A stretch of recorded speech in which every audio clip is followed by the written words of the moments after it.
सभी बंधुओं को नमस्कार। स्वागत है आपका गवर्नमेंट एग्जाम प्रिपरेशन चैनल में। देखिए, आज का जो टेस्ट है हमारा लिंग की असमानता पे सारे प्रश्न रहेंगे। लिंग की असमानता पे सारे प्रश्न रहेंगे और आपको क्या करना है, क्वेश्चंस को अटेंड करना है और कमेंट बॉक्स में अपने मार्क्स को टाइप करना है। ठीक है। देखिए, एक और बात, दूसरी बात ये, किसी भी बहन का अगर नंबर कम आते हैं तो उसमें घबराने की कोई बात नहीं। देखिए, ये तैयारी के दौरान ये सब होता रहता है। हर इंसान का, चाहे हर विद्यार्थी का, हर टॉपिक जो है मजबूत नहीं होता है। तो अगर आपके नंबर कम आते हैं तो आपको जो है विशेष रूप से टॉपिक पर ध्यान देने की ज़रूरत है। अधिक आते हैं तो ठीक है, अगले टॉपिक पर ध्यान दीजिए, इसको जो है रिवीजन करके मेंटेन रखिए। अगर कम नंबर आते हैं तो डिप्रेस होने की ज़रूरत नहीं है, एग्ज़ाम कल ही नहीं है। ठीक है, अभी आपको तैयारी करने के लिए समय है। आप जो है एक बार अपने आप को आजमा रहे हैं कि हाँ, हम अभी कहाँ तक पहुँचे हैं। बिल्कुल ठीक है, अभी आजमा रहे हैं, ये नहीं कि आप एग्ज़ाम देने जा रहे हैं और तैयारी के दौरान ये सब होता रहता है। अभी डिप्रेस होने की कोई ज़रूरत नहीं, करी हमारे तो हमको तो कुछ नहीं आ रहा है। तैयारी उस पॉइंट पे कमी हो सकती है, हर पॉइंट पे आपकी कमी नहीं हो सकती है, एक बार जान लीजिए। ठीक है, तो किसी एक पॉइंट पे अगर कमी हो जाए किसी एक टॉपिक पे, तो उस पर डिप्रेस होने की ज़रूरत नहीं है। उस टॉपिक को मजबूत करिए, बाकी टॉपिक को मेंटेन रखिए। तो चलिए शुरू करते हैं। आज का पहला प्रश्न कि लैंगिक विभेद से तात्पर्य है। लैंगिक विभेद से क्या तात्पर्य है? अपनी क्षमताओं को पहचानने में किसी व्यक्ति की सहायता लेना। अपनी क्षमताओं को पहचानने में किसी व्यक्ति की सहायता लेना। सामाजिक परिवर्तन। बालक तथा बालिकाओं में उनके लिंग के आधार पर भेद करना। चौथा है डी, जन शिक्षा का प्रसार करना। तो सारे ऑप्शंस पढ़ लीजिएगा, आप लोग अटेंड करिएगा। पहले का आंसर हो जाएगा आपका सी ऑप्शन, बालक तथा बालिकाओं में उनके लिंग के आधार पर भेद करना। ठीक है, उनके लिंग के आधार पर कि लड़का है कि लड़की है, उसके आधार पर क्या करना, उनमें क्या करना, भेद पैदा करना। क्या कहलाता है? लैंगिक विभेद कहलाता है। एक और बात जान लीजिएगा, हर प्रश्न से कुछ ना कुछ सीखना है आपको। ठीक है, और उस यहाँ पे सीखना है, उस चीज़ को मैं बताऊंगा। देखिए, आपका उत्तर सी है, बालक और बालिकाओं में उनके लिंग के आधार पर भेद करना। चलिए दूसरे प्रश्न पर आते हैं। किसी काल में स्त्री पुरुष में भेदभाव नहीं था, परंतु धीरे धीरे होने लगा। किसी समय पे जो है स्त्री और पुरुष क्या थे, एक समान थे। स्त्री और पुरुष का जो समाज में स्टेटस था, मान प्रतिष्ठा था, पढ़ने लिखने की व्यवस्था थी, सबके लिए क्या थी, समान थी। लेकिन बाद में धीरे धीरे क्या हो गया, चेंज हो गया। तो ये पूछ रहे हैं कि किस काल में जो है स्त्री पुरुष में भेदभाव नहीं था। तो उत्तर है आपका प्राचीन काल में, मध्यकाल में, आधुनिक काल में, उपयुक्त सभी। तो दो का ऑप्शन हो जाएगा ए, यानी कि प्राचीन काल में स्त्री और पुरुष में क्या नहीं था, भेदभाव नहीं था। ठीक है, उसके बाद जो है मध्यकाल से क्या होने लगा, अब महिलाओं की स्थिति बड़ा खराब होने लगी और उस आज तक जो है चलता रहा है। फिलहाल जो है गवर्नमेंट बहुत प्रयास कर रही है और बहुत स्थिति सुधरा भी है, इसमें कोई कहने की बात नहीं है। बाल विवाह निषेध 1829 में समाप्त हुआ। बाल विवाह निषेध जो है 1829 में समाप्त हुआ। किसके काल में? लॉर्ड मैकाले के समय में, लॉर्ड रिपन के समय में, लॉर्ड डलहौजी के समय में, लॉर्ड विलियम बेंटिक के समय में। तो देखिए, जो भी भाई बहन का हमारा मॉडर्न हिस्ट्री अच्छा होगा, आधुनिक इतिहास अच्छा होगा, वो 1829 से ही पकड़ लेगा। देखिए, डेट से ही पकड़ लेगा कि इस समय जो है कौन से वायसराय उस समय काम कर रहे थे। ठीक है, उस समय वायसराय नहीं थे, गवर्नर थे। तो कौन से गवर्नर काम कर रहे थे? तो 3 का हो जाएगा आपका D option, Lord William Bentinck के समय में। आगे बढ़ते हैं, क्वेश्चन नंबर 4 पे पहुंचते हैं। महिला सशक्तिकरण का अर्थ है। जब महिला सशक्तिकरण करते रहते हैं, उसका क्या अर्थ है? अपना निर्णय स्वयं ले सकें, पुरुषों से आगे रहें, घर में कार्य न करें, शारीरिक दृष्टि से स्वस्थ रहें। तो इसका उत्तर हो जाएगा आपका, देखने से ही लग रहा है। ठीक है, चौथे का क्या हो जाएगा, ए ऑप्शन, कि अपने निर्णय स्वयं ले सकें। आगे बढ़ते हैं, क्वेश्चन नंबर 5 पे आते हैं। संविधान की धारा 14 से 18 किससे संबंधित है? जो संविधान की धारा है 14 से 18 किससे संबंधित है? अनिवार्य शिक्षा से, कह रही शिक्षा का अधिकार है उसमें, कि माध्यमिक शिक्षा का अधिकार है, धार्मिक शिक्षा का अधिकार है, कि शिक्षा का अधिकार है। तो 5वां का उत्तर हो जाएगा आपका डी ऑप्शन, जो है 14 से लेकर 18 संबंधित किसमें है? शिक्षा का अधिकार से संबंधित है। आगे बढ़ते हैं, क्वेश्चन नंबर 6 पे आते हैं। पाठ्यक्रम का निर्णय स्त्रियों की अभिरुचि के अनुसार किया जाए, किस आयोग ने कहा? जो पाठ्यक्रम का निर्माण हो, पाठ्यक्रम का निर्माण हो स्त्रियों की अभिरुचि मतलब किस चीज़ में वो रुचि रखती हैं उनके अनुसार किया जाना चाहिए। किस आयोग ने ये रिकमेंडेशन दिया? राधा कृष्णन आयोग ने दिया, कि हर्टाग समिति ने दिया, कि हंटर कमीशन ने दिया, कि कलकत्ता विश्वविद्यालय आयोग ने दिया? तो 6वें का उत्तर हो जाएगा आपका ए, राधा कृष्णन आयोग ने इस बात को कहा कि पाठ्यक्रम का निर्माण जो है स्त्रियों की अभिरुचि के अनुसार किया जाए। आगे बढ़ते हैं, प्रश्न संख्या 7 पर आते हैं। निम्नलिखित में से कौन सा लैंगिक समानता में बाधक तत्व है? लैंगिक समानता में बाधक की बात हो रही है, जो रुकावट पैदा करता है वो है सामाजिक परिवर्तन या पृथकता का भावना, मान्यता एवं परंपराएं, नवीनता का भय। ठीक है, तो देखिए जो सबसे बेस्ट ऑप्शन होगा इसमें हो जाएगा 7 का सी। मान्यताएं और परंपराएं जो है क्या हमें करती हैं? लैंगिक समानता में बाधक, बहुत बड़ी बाधक हैं। और कुछ मान्यताएं इस हद तक हैं कि हमारे महिला बहनों को बहुत ही नीचे स्तर का, मान प्रतिष्ठा के लेवल से देखा जाए तो बहुत ही नीचे स्तर पे देखा जाता है। और ऐसी मान्यताओं को मैं क्या करता हूँ? बहुत ही घृणा की दृष्टि से देखता हूँ। ठीक है, और आपको भी ये सब देखना चाहिए कि जहाँ पे ऐसी मान्यताएं, चाहे वो किसी भी धर्म से हो, जहाँ एक इंसान को इंसान से अलग करे, वैसी मान्यताओं को क्या करना चाहिए? एक जागरूक इंसान के लहजे से, एक विवेकशील इंसान के लहजे से, एक बुद्धिमान इंसान के लहजे से जो है उसको क्या करना चाहिए? उसको जो है अपमानित करना चाहिए वैसे प्रथाओं को। आगे बढ़ते हैं, क्वेश्चन नंबर, वैसे मान्यताओं को, वैसे परंपराओं को अपमानित करना चाहिए। आगे बढ़ते हैं, क्वेश्चन नंबर 8 पे आते हैं कि समान विकास के लिए विद्यालय की भूमिका होनी चाहिए। समान विकास के लिए, किसकी समान विकास के लिए? मतलब कि बालक और बालिकाओं की बात हो रही है। बालक, सॉरी एक मिनट, थोड़ा सा ज़्यादा ही मात्रा लग गया। बालक और बालिकाओं की बात हो रही है। ठीक है, बालक और बालिका की बात हो रही है कि समान विकास के लिए विद्यालय की भूमिका होनी चाहिए। विद्यालय पर नियंत्रण की, लैंगिक समानता की विषयी कार्य की, प्रशासक की, भौतिक गतिशीलता की। देखिए विद्यालय की तो सभी कार्य हैं, लेकिन हमें बात करना है कि समान विकास बालक बालिकाओं के लिहाजे से, दृष्टि से देखना है। तो 8वें का उत्तर हो जाएगा बी, कि लैंगिक समानता के विषय पर कार्य होनी चाहिए। विद्यालय को ऐसा कोई काम नहीं करना चाहिए जहां लैंगिक भेदभाव छुपा हुआ हो। ठीक है, तो उससे क्या होगा? विद्यालय हो गया, हमारा परिवार हो गया, अगर यही लैंगिक भेदभाव अपनाएंगे, उस चीज़ को अपनाएंगे, तो क्या होगा? जो बीज पनपेगा बच्चों के अंदर, वह बड़े होकर क्या करेगा? जब वो माँ बाप बनेंगे तो वो अपने बच्चों के अंदर डालेंगे। तो हम क्या करें? हम यहीं से उस चीज़ को रोकें, यहीं से उस चीज़ को रोक दें। ठीक है, चाहे वो विद्यालय हो या परिवार का स्तर हो। ठीक है, आगे बढ़ते हैं, क्वेश्चन नंबर 9 पे आते हैं। लैंगिक विभेद को समाप्त करने में परिवार का कार्य है। लैंगिक विभेद मतलब कि वही लैंगिक असमानता को समाप्त करने में परिवार का क्या कार्य है? समानता के व्यवहार, घरेलू कार्यों में लगाना, परिवार की क्षमताओं को पहचानना, या उपयुक्त में से कोई नहीं। तो 9वें का जो करेक्ट ऑप्शन होगा वो होगा ए, समानता का व्यवहार करना।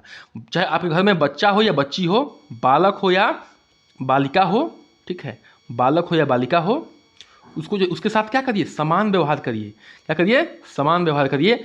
उनके अंदर ये चीज़ ना आ पाए कि बेटा तुम लड़की हो तो तुम ये नहीं कर सकती हो, तुम लड़का हो तो तुम ये नहीं कर सकते हो। ठीक है, एकदम उनके अंदर जो है ऐसी भेदभावना को जागरूक मत करिए, ऐसी भेदभावना को उनके अंदर पनपने मत दीजिए। आगे बढ़ते हैं, क्वेश्चन नंबर 10 पे आते हैं। स्त्रियों की शिक्षा का महत्व पुरुषों की शिक्षा से अधिक है। किस आयोग ने कहा कि स्त्रियों की शिक्षा का महत्व जो है पुरुषों की शिक्षा से अधिक है? कोठारी आयोग ने कहा, कि मुदाली राव आयोग ने कहा, कि राधा कृष्णन आयोग ने कहा, कि श्री प्रकाश समिति ने कहा? तो भैया देख लीजिए 10वां का हो जाएगा आपका ऑप्शन ए, कोठारी आयोग ने क्या कहा था? बहुत ही मतलब कि इम्पॉर्टेंट है ये कोठारी आयोग। किसके लहजे से? एग्जाम पॉइंट ऑफ व्यू से, पीसीएस से लेके आईएएस तक के क्वेश्चन बनते हैं इसमें, ग्रुप डी तक के क्वेश्चन बनते हैं, हर जगह बनते हैं। क्योंकि मैं बताऊंगा क्यों, क्योंकि ये बहुत ही इंपॉर्टेंट आयोग है। स्त्रियों की शिक्षा का महत्व जो है पुरुषों की शिक्षा से अधिक है। किस आयोग ने क्या कहा? तो कोठारी आयोग ने कहा। 10 का हो जाएगा उत्तर ए। अब देखिए कोठारी आयोग कब आया था?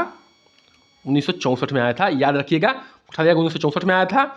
एक और बात ये भी क्वेश्चन पूछा था कि कोठारी आयोग किससे संबंधित है? तो शिक्षा में सुधार से संबंधित है। कोठारी आयोग कब आया था? तो 1964 में आया था। कोठारी आयोग किससे संबंधित है? तो शिक्षा में सुधार से संबंधित है। ये भी जान लीजिएगा। ये भी आ सकता है कि शिक्षा से संबंधित है। ठीक है, तो एक चीज़ को ध्यान रखिएगा, कोठारी आयोग से संबंधित। आगे बढ़ते हैं, क्वेश्चन नंबर 11 पे आते हैं। राष्ट्रीय महिला शिक्षा परिषद की स्थापना हुई थी। राष्ट्रीय महिला शिक्षा की परिषद की स्थापना कब हुई थी? तो 11 का उत्तर हो जाएगा आपका सी।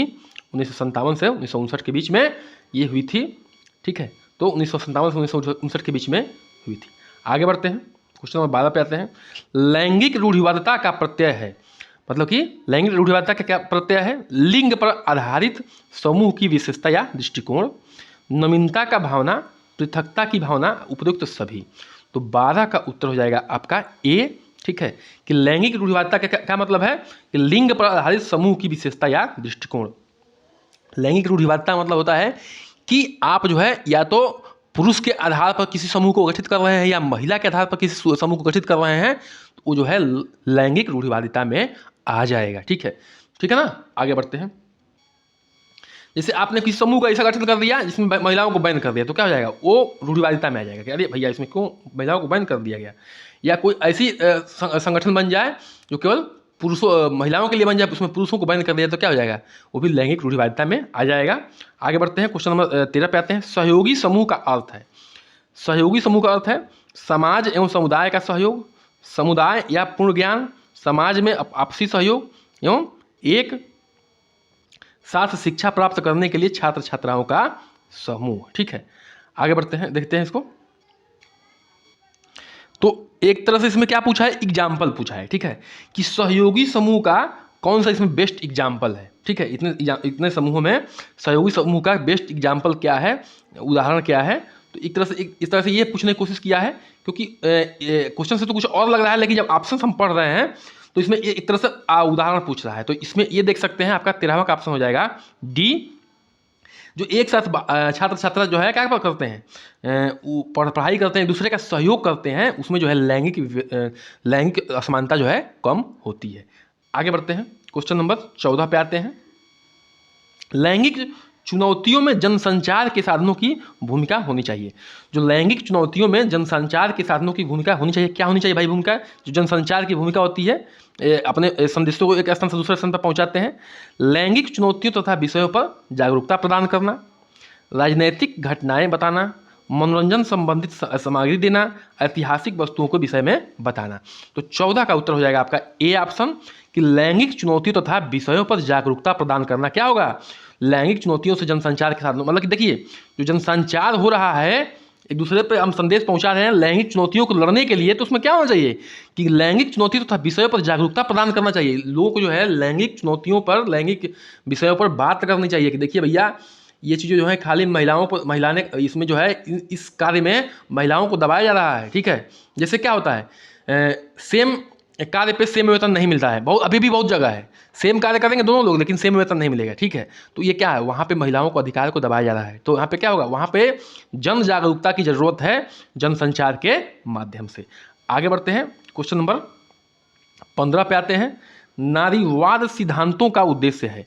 जो नारीवाद के सिद्धांत का उद्देश्य मुख्य रूप से क्या है? नारियों की बेहतरी के लिए कार्य करना, समाज में नारियों को अधिकार दिलाना, लैंगिक असमानता की प्रकृति एवं कारणों को समझना, संपत्ति तथा उत्तराधिकारी के अधिकार प्रदान कराना। तो 15 का जब का उत्तर हो जाएगा वो हो जाएगा बी ऑप्शन, कि समाज में नारियों को अधिकार दिलवाना। जो नारियों सिद्धांत बने हैं, चाहे नारियों से संबंधित संगठन बने हैं, वो किस लिए बने हैं? कि जो भी जिन मुद्दों पे नारियों को दबाया गया है समाज में, उन मुद्दों पे लड़ा जाए और उनको अधिकार वहाँ पे दिलवाया जाए। आगे बढ़ते हैं, क्वेश्चन नंबर किस पे आते हैं? 16 पे आते हैं। घरेलू हिंसा के कारण हैं। घरेलू हिंसा क्या कारण है भाई? तो परिवार तथा समाज की अनुचित दृष्टिकोण, लड़कियों का स्वच्छंद हो जाएंगी, कन्या को पराया धन मानना। तो देखिए अभी यहाँ पे देखिए ये सब बातें सब सही हैं, लेकिन हमें किस पर्सपेक्टिव में बात करना है? घरेलू हिंसा के पर्सपेक्टिव में बात करना है। तो 16 का ए हो जाएगा ऑप्शन, उत्तर ए हो जाएगा। परिवार एवं समाज का अनुचित दृष्टिकोण है महिलाओं के प्रति, किस चीज़ को लेके? दहेज प्रथा को लेके। ठीक है, कोई किसी कार्य को लेके वो अपना वर्चस्व, मतलब कि पुरुष प्रधान है तो हम क्या होगा? पुरुष का ही नियंत्रण होगा, पुरुष का ही निर्णय होगा, इन चीज़ों को लेके है। तो क्या होगा? परिवार तथा समाज में अनुचित दृष्टिकोण जो बना हुआ है उसको चेंज करने की जरूरत है। आगे बढ़ते हैं, इसलिए जो घरेलू हिंसा हो रही है। 17 पे आते हैं, क्वेश्चन नंबर 17 पे आते हैं। किसने कहा कि लोगों को जगाने के लिए महिलाओं को जागृत होना जरूरी है? ध्यान रखिएगा, किसने कहा कि लोगों को जगाने के लिए महिलाओं की जागृत होना जरूरी है? देखिए, जब तक महिला नहीं जगेगी, महिला से बच्चे होते हैं, सबसे पहले जो चाहे बच्चा हो चाहे बच्ची हो, माँ के पास रहता है। अगर महिला नहीं जगेगी तो वो बच्चे के अंदर जो भी बोया जाएगा वैचारिक रूप से, वो विचार बड़े होकर जो है बड़ा बनेगा, और वही विचार जो है या तो समाज को बहुत उत्थान करेगा या समाज को खोखला करेगा।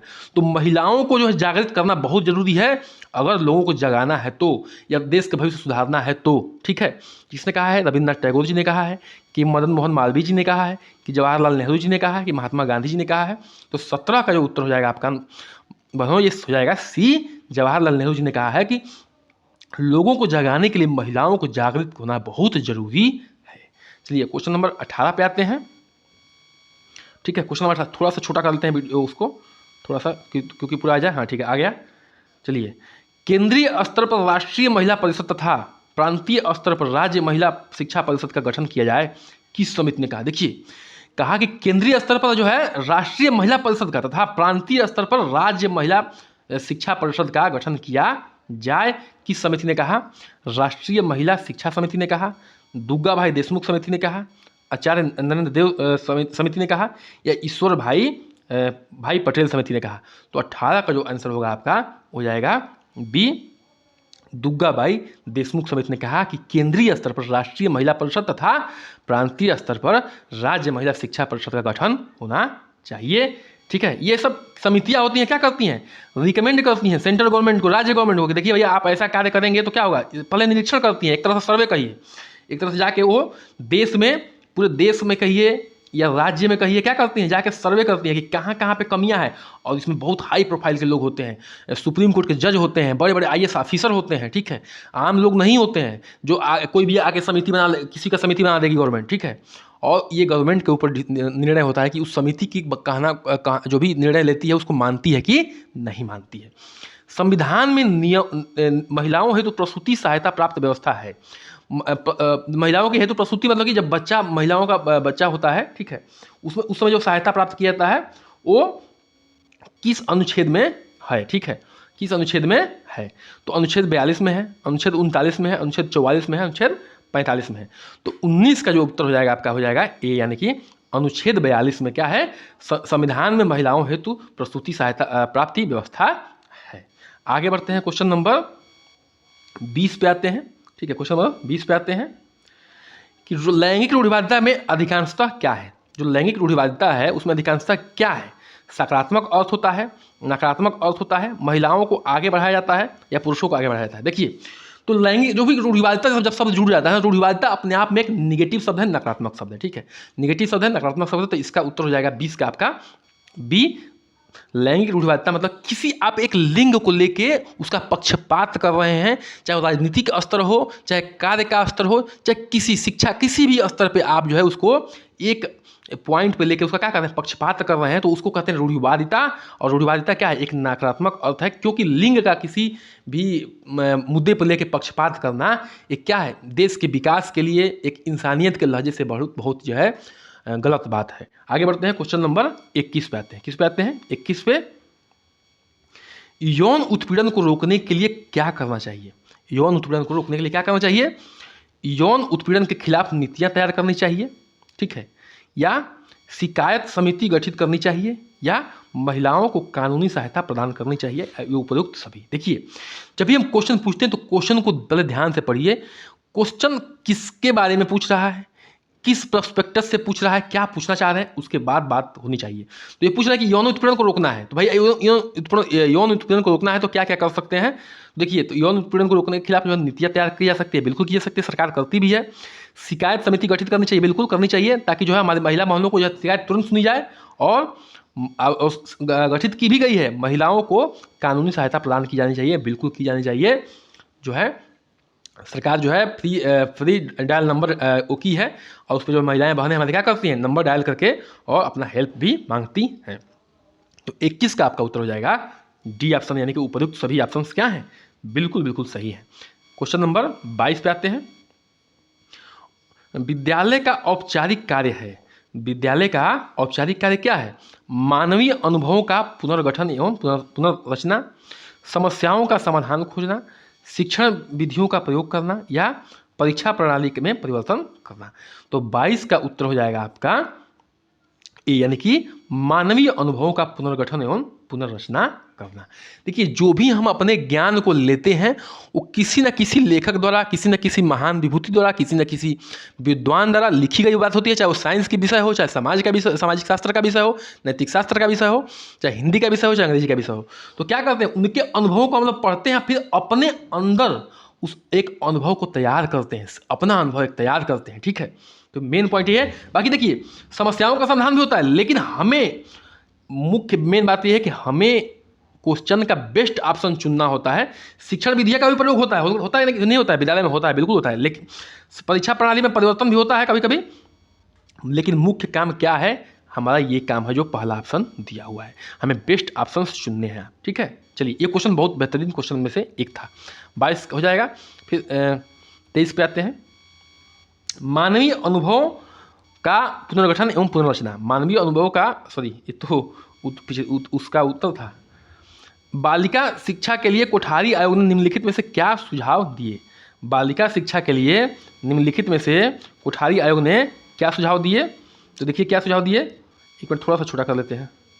हाँ ठीक है, क्या सुझाव दिए कि स्कूल स्वास्थ्य सेवा को सुसंगठित गठित किया जाए, पाठ्य सहगामी क्रियाओं को स्थान दिया जाए, शिक्षा के स्तर किसी भी स्तर पर पाठ्यक्रम बालक बालिकाओं के लिए समान होनी चाहिए, परंतु गृह विज्ञान विषय आवश्यक हो, स्व शासन प्रणाली की स्थान दिया जाए। ठीक है, तो आपका जो 23वें का उत्तर हो जाएगा। क्वेश्चन नंबर फिर पढ़ लीजिए कि बालिका शिक्षा के लिए कोठारी आयोग ने निम्नलिखित में से क्या सुझाव दिए। देखिए ध्यान रखिएगा, ये बालिका शिक्षा की बात हो रही है, तो इसका उत्तर हो जाएगा आपका 23 का सी ऑप्शन, यानी कि ये बालिका से संबंधित क्वेश्चन है।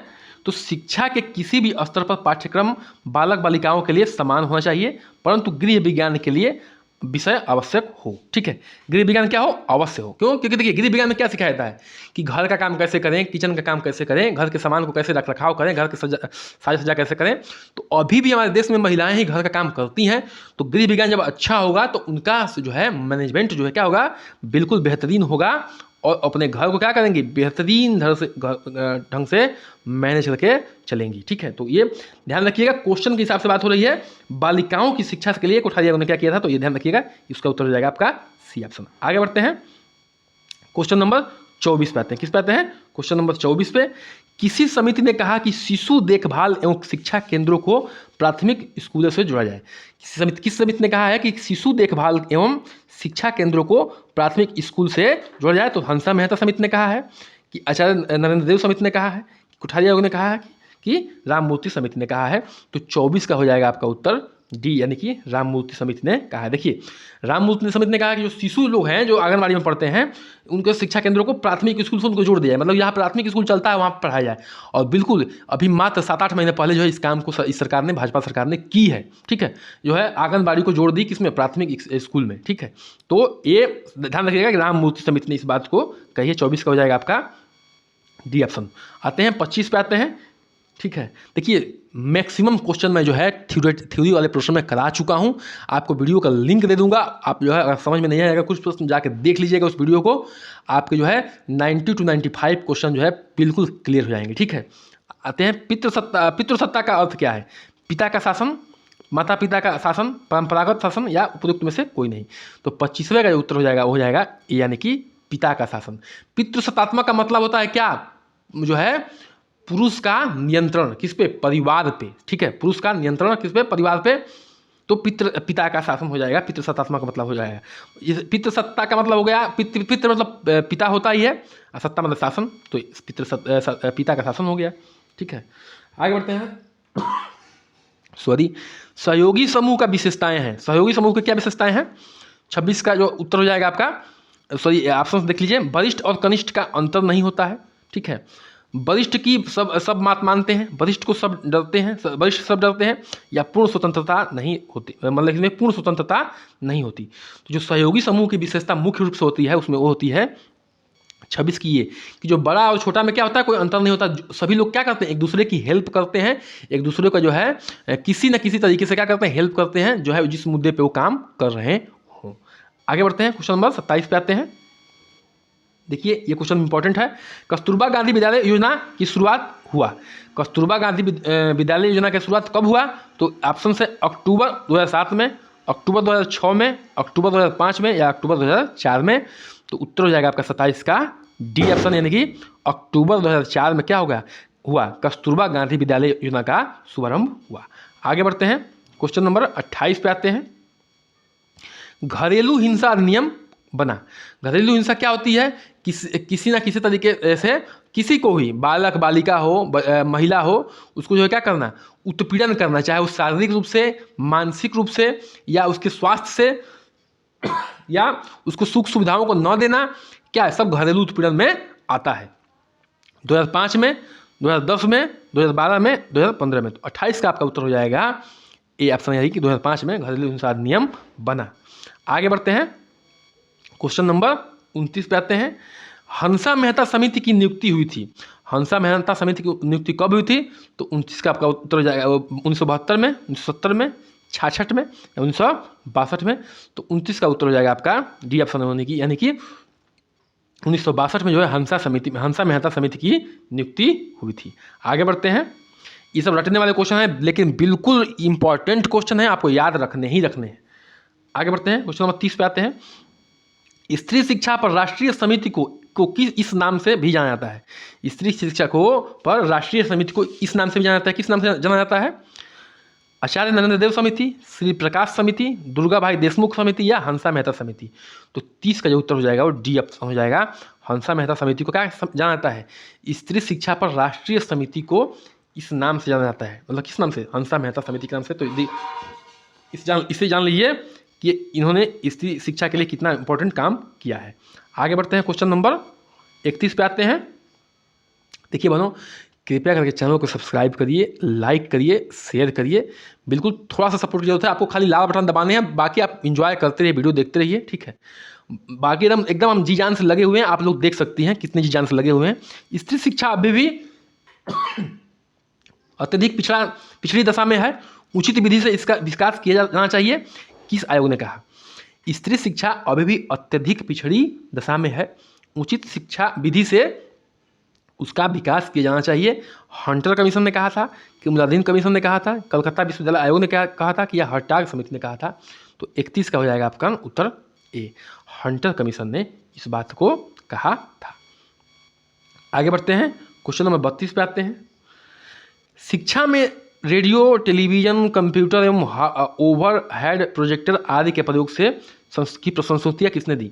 मतलब कि शिक्षा में जो है रेडियो का प्रयोग किया जाए, टेलीविजन का प्रयोग किया जाए, कंप्यूटर किया जाए, ओवरहेड प्रोजेक्टर के किया जाए, ये संस्तुतियाँ किसने दी थी? मतलब इसका जो है रिकमेंडेशन किसने किया था? राष्ट्रीय शिक्षा नीति 1968 में, राष्ट्रीय शिक्षा नीति 1979 में, नहीं 1979 में, राष्ट्रीय शिक्षा नीति 1986 में, राष्ट्रीय शिक्षा नीति 1964 में। तो 32 का जो उत्तर हो जाएगा ये सी हो जाएगा। राष्ट्रीय शिक्षा नीति 1986 में जो है ये कहा गया था कि रेडियो का, टेलीविजन का, कंप्यूटर का, ओवरहेड प्रोजेक्टर का प्रयोग किया जाए, किसमें? शिक्षा के क्षेत्र में। बिल्कुल इंपॉर्टेंट क्वेश्चन है। 33 पे आते हैं। लिंग विभाजन का अर्थ है।